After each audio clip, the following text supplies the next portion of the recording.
Pribumi Nusantara, pribumi Indonesia alias Bumi Putra Indonesia adalah istilah yang mengacu pada kelompok penduduk asli yang berasal dari wilayah kepulauan Indonesia.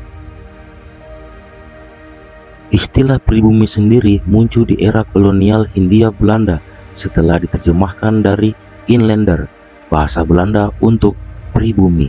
Istilah ini pertama kali dicetuskan dalam Undang-Undang Kolonial Belanda tahun 1854 oleh pemerintahan kolonial Belanda untuk menyamakan beragam kelompok penduduk asli di Nusantara kala itu, terutama untuk tujuan diskriminasi sosial.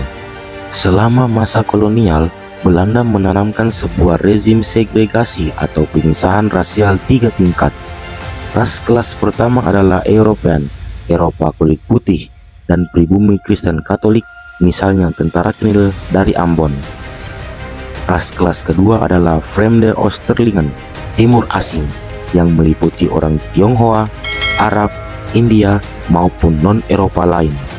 Dan ras kelas ketiga adalah Inlander, yang kemudian diterjemahkan menjadi pribumi. Sistem ini sangat mirip dengan sistem politik di Afrika Selatan di bawah apartheid yang melarang lingkungan antar ras dan interaksi antar ras yang dibatasi oleh hukum Passentelzel.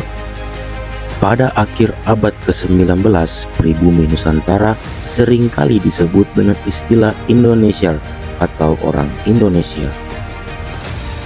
Sebagai payung warisan budaya yang serupa di antara berbagai kelompok etnis di Indonesia, budaya pribumi Nusantara memainkan peran penting dalam membentuk kondisi sosial ekonomi negara. Ada lebih dari 300 suku bangsa di Indonesia.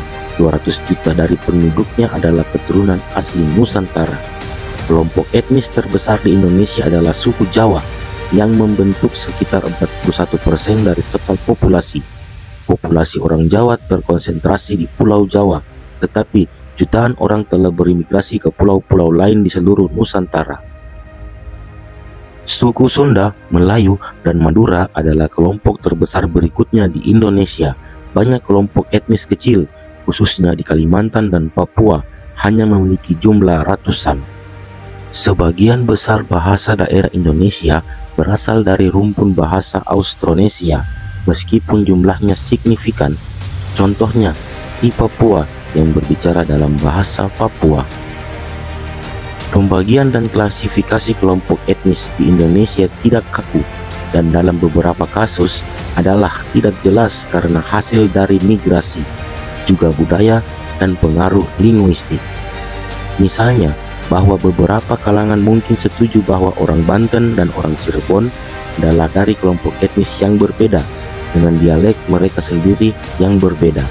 Namun, kalangan yang lain mungkin menganggap mereka sebagai subkelompok etnis Jawa, anggota masyarakat suku Jawa yang lebih besar. Kasus yang sama juga dengan orang-orang suku Baduy yang berbagi begitu banyak kesamaan dengan orang-orang suku Sunda, sehingga mereka dapat dianggap sebagai berasal dari kelompok etnis yang sama. Contoh dari etnis campuran adalah orang Batavia atau Betawi, hasil dari campuran etnis pribumi Nusantara yang berbeda-beda dengan orang Arab, orang Tionghoa, dan orang India sejak era kolonial Batavia hingga sekarang Jakarta.